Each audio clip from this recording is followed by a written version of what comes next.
such an honor to be here. Please be seated. Oh, my days, the crowd. Oh, Lord. It is intimidating to stand behind this microphone. You guys all look amazing. Put your hands up, everyone. Right hand. Put your right hand up. Tap yourself on the shoulder and say, well done for coming. You did amazing to be here.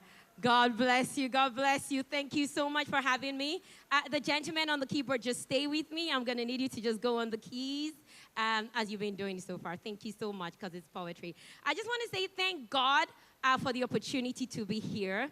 It's such a great honor and a privilege to be here. And first of all, I want to say thank God. God has been amazing. And when people like this are gathered together in the same place and the atmosphere is pregnant with expectation, heaven has no choice but to lean in.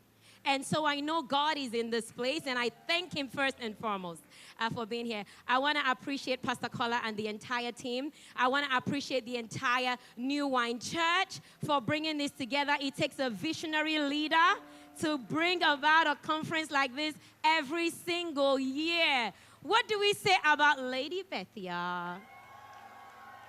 She doesn't disappoint. I love your outfit. Okay, and I just want to say thank God for you for, just taking on the burden of getting women here together every year where they can weep, win, heal, and go home and fix their weave. Amen. So thank you so much. It's an honor and a privilege to be here. And to every woman in the room, every age, everyone who has filled different spaces and phases, I want to say well done for being here. Every person that has been a part of the planning, preparation, prayer, and pushing. Thank you so much for doing this, because of you, we're here today. I want to particularly mention 4 people. So basically, the organizing, I have to tell you this, Lady Betty. I'm talking to you personally. I hope they're not listening. Okay. So basically, the organizing team found out very early in their correspondence with me that it was going to be a bit of a challenge to get to me, so they had to devise a strategy. And this is because I have a love-hate relationship with my phone. It's a complicated relationship. Okay? So they had to devise, like the 4 men that led the cripple down to see Jesus, they wanted to make sure I made it into this building. And so one of them, Minister Pat, assigned herself to the WhatsApp. The next person, Minister Yemi, yes, assigned herself to the emails. Pastor Sheyi Adabale slid into my DMs. And Pastor Femi Abimbola called me on the phone every single time. It wasn't pressure, it wasn't a push, just gentle, holy persistence. So I want you to put your hands together for the organizing team. Everybody needs those 4 people who can let you down to see Jesus. They made sure I made it here. I've been thinking about the theme, and I have already started. I've been thinking about the theme, and I was looking at the theme, and it says empowered and unstoppable.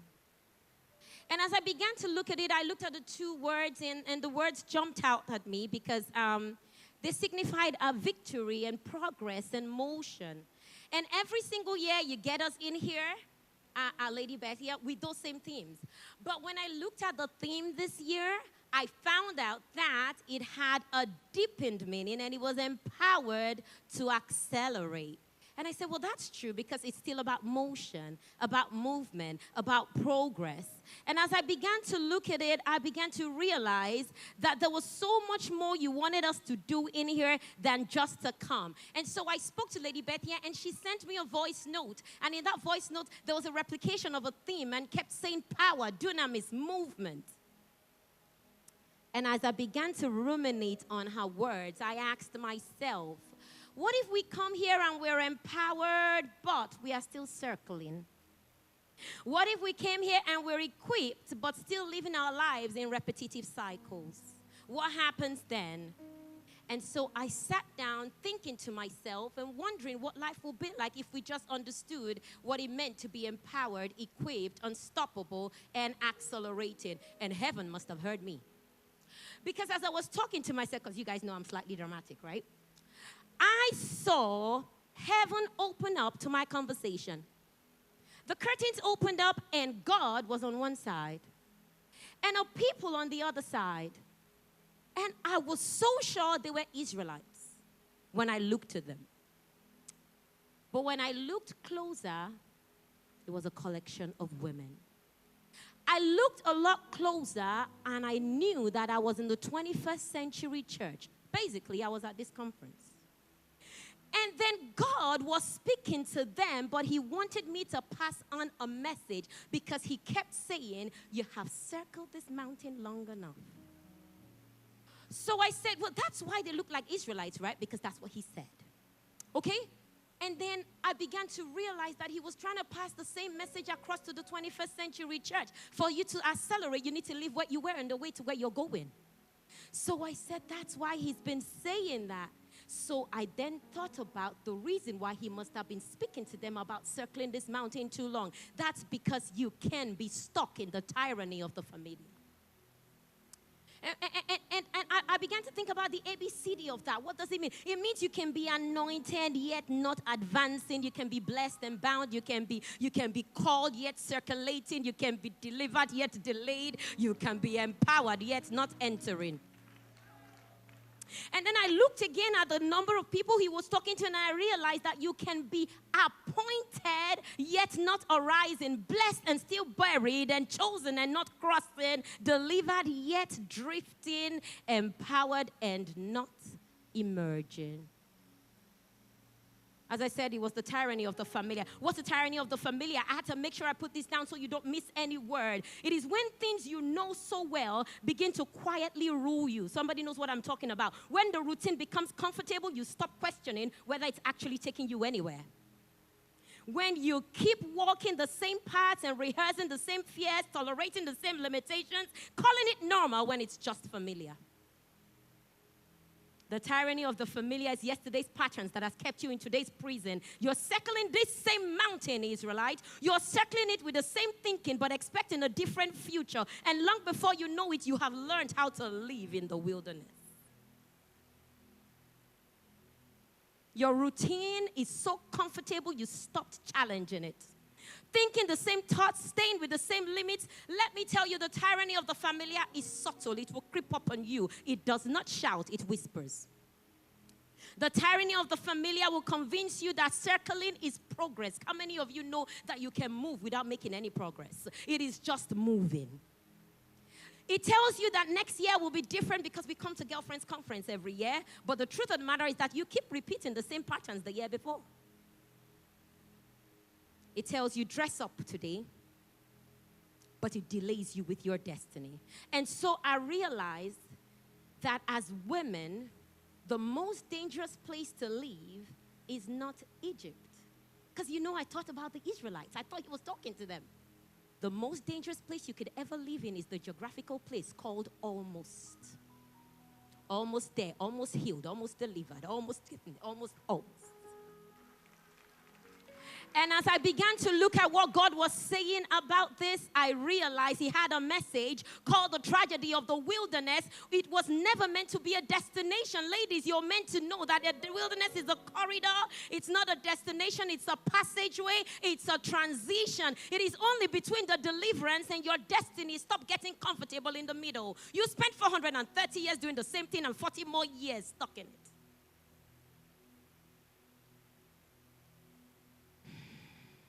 As I watched God talk to his women, and I'm passing on the message again today, he kept saying, you have circled this long enough. There was an urgency in his voice. And sometimes the reason we're not moving is not because you're weak, it's not because you're incapable, it's not because you're not empowered, it's because without a shift in your mindset, you will still continue with cycles. We need to leave the bondages behind. We need to leave traveling in circles. We need to leave this because God had opened the Red Sea, let them fire, gave them food, and they're still not knowing that freedom means forward. And so in order to shift, God is going to interrupt cycles today. He's going to interrupt your hesitation today. He's going to interrupt your inherited limitations. And so because I know he's about to do that, I want to tell you my story. Now, looking at the theme, you know that here Lady Bethy has called us together so we have an identification. We are empowered and we're unstoppable. But then she's also given us a mandate, a revelation. You are now empowered to accelerate. But I want to add more. You have to activate what's been given to you. And to activate that, I'm going to tell you my story. Now, it all began one night. It was a dark night. It was a winter night. I was walking through the cobblestone streets of the city. I was on my way to a place that had a no entry sign. I knew that people like me were not wanted in the place I was headed. But I wanted to go anyway because I had a sense of urgency upon me. I had an unction to function, and I knew I could not stop on the way. The truth of the matter is that I'd been through so much criticism that I realized that in order to respond to your critics, you need to respond with a sense of accomplishment. Stop talking too much. And so I began to move. I began to press. I began to push forward. I put my cloak on me, my scarf on me. I shivered in the cold. I just kept moving. I was slightly confused because I thought someone was chasing me, only to realize I was running away from my own shadow. But anyway, so I kept moving. I kept moving and I kept running. My mind was clouded with thoughts of the unknown and fear of intimidation, but I kept moving. Let me tell you, the truth of the matter is that everybody who knows me knows. Some of you don't know me here, but I have a sordid past and a questionable history. And so I knew that I was the talk of town. And on my way to this place, I just knew for a fact that it's going to be a problem to gain entry. But I kept moving anyway as a woman with purpose. Don't laugh at me yet. I'm on my way somewhere. For you to accelerate, I told you need to move, not just make progress. I pressed through the darkness of public opinion. I walked through the shadows of criticism. And finally, I got to the door. The problem was, when I got to that door, I stood frozen with hesitation. I was crippled with limitation. I stood there frozen with fear, knowing what lay ahead of me. Have you ever been in front of a door where you knew that it was the path between where you are and where you ought to be? Mediocrity into celebrity. But I stood right there and I couldn't open the door. I tried the first time, I couldn't open the latch. I tried the second time and I just couldn't open the latch. And I tried a third time. And as though there was a power that was bigger than mine, walked into that same space, put a hand upon me and held onto that latch and opened the door immediately.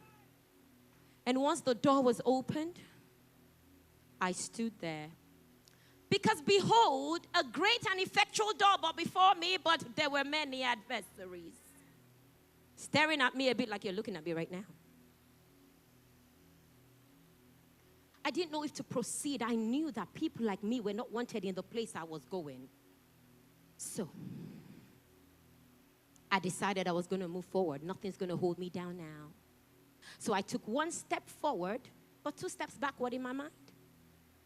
It took so much to get me here. I don't know if you've ever been in the church, if you've ever been a victim of criticism, knowing that I was compelled to come here, so you'd better know that I've come too far. I can't give up at this door. And so I began to push. The problem is when you're battling with the man within, when your mutiny is within and your battle is on the inside, running around in rooms in your own head, confused, fighting the battles within your own room, in your own head. The battle is within your mind. And it's difficult because no one can see what your hesitation is. After a while, I realized that I was the picture of the desolate daughter, bound in chains, ostracized, a failure and a disappointment. I took one more step forward and another step forward. And another step forward. And before long, I was in front of the person I'd come to see. I realized that the object of my affection and my race was for the audience of one, and he was right there, sat in the middle of that same place. And immediately our eyes locked. I began to run across the room. There were roars in the room and I couldn't hear them because there were roars of excitement in my ear because I knew that I was here for the audience of one, so I kept running forward. And as I got to him, I fell at his feet and began to cry. I began to cry because there was so much in my past, in my present, that I began to see my own future before me.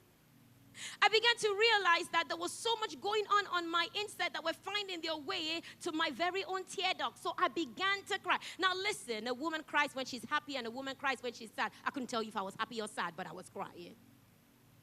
And as I began to weep, I lay there in worship. I began to worship him. I worshiped him without words. I said nothing at all. My lips did not move, but my worship filled the atmosphere. Without any words at all, you wouldn't know that I was worshiping in spite of my war and praising in spite of my pain. But what I didn't realize was that my worship was condemning the self-righteous stance in the room. People who had become familiar with his presence because they see him every Sunday. So I continued to worship him, and I was controversial enough to continue despite their criticism. And as I praised and I worshiped him and I cried at his feet, I looked up and I realized I was no longer in a room with the deacon disciples. I was now in the 21st century church. I was in the 21st century church where we all show up with sequined suits and embroidered hats and fancy turbans, large Bibles, over-rehearsed sermons, and no heart of worship. I looked up from the place of my worship and I realized that I was in the 21st century church where there is more equipment than experience. Sorry, sir. Sorry. I realized that I was in the 20th century where there is more intellect and less inspiration. I was in the 21st century church where there is more audience than audacious worshipers. 21st century church where there is more people who are just spectators instead of participants. I was in the 21st century church where there were more people who were excited about entertainment than true exegesis of the word. I was in the 21st century church where we gather as Archbishop of Archangels, gathered together as the holy hierarchy of higher echelons, creme de la creme of Christian bishops. In the 21st century church where there are warring workers, temperamental teenagers, lesbian lay leaders, homosexual high priests. I was in the 21st century church, handing over the ministry of worship to the next generation who are half-baked and not out of the baptismal pool. Pursuing the 5 pastor, prophet departments. Hungry for power, thirsty for position, arguing about religion. Saved but not sanctified, loose but not free. And anointed but an absolute annoyance. I was in the 21st century church. And even though I was surrounded by deacon disciples, I, a woman of questionable character, a sordid past, never been to Bible school, don't even know the protocols of a worship service, was able to give an undignified worship to him.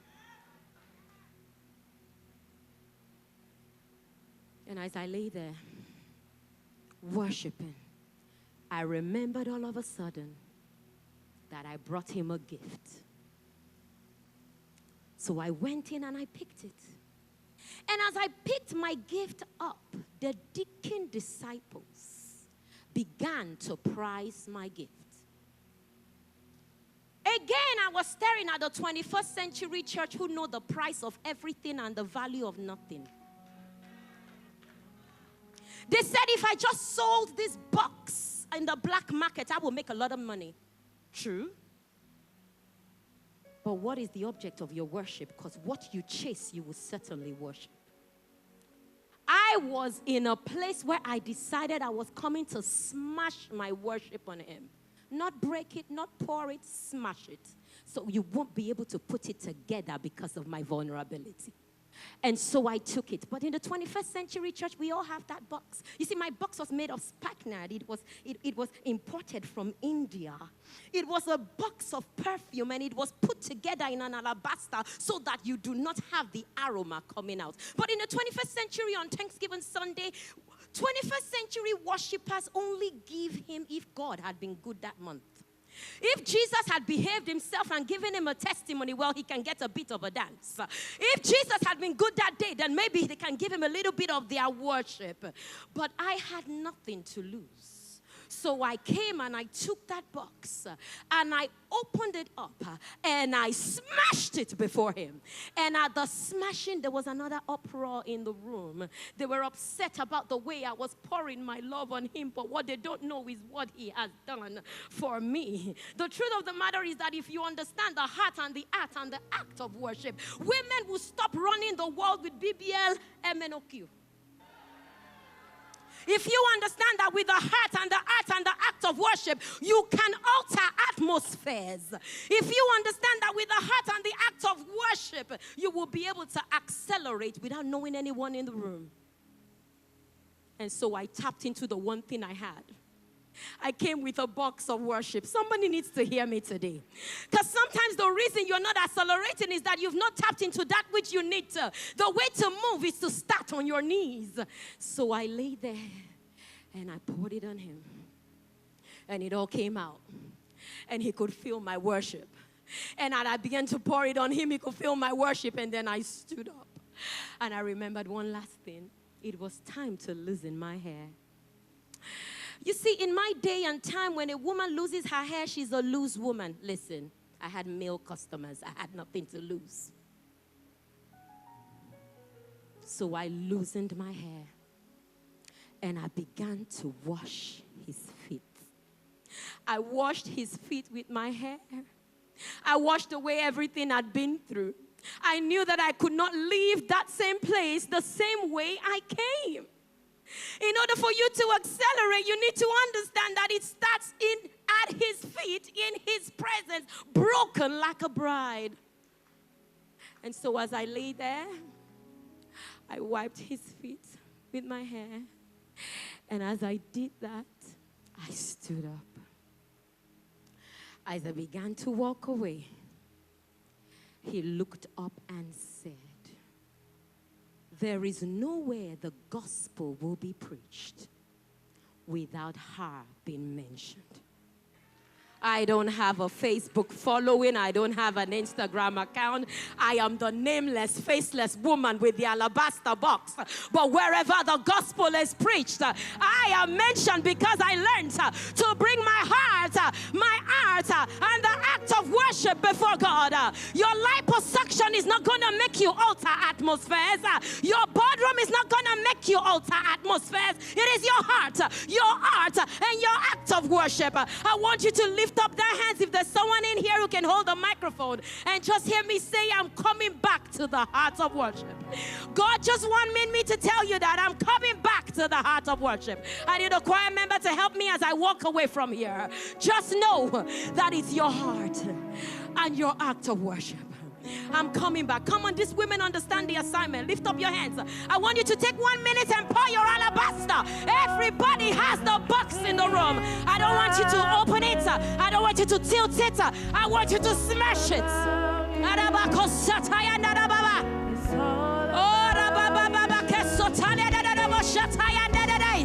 All over the room, I want you to pour.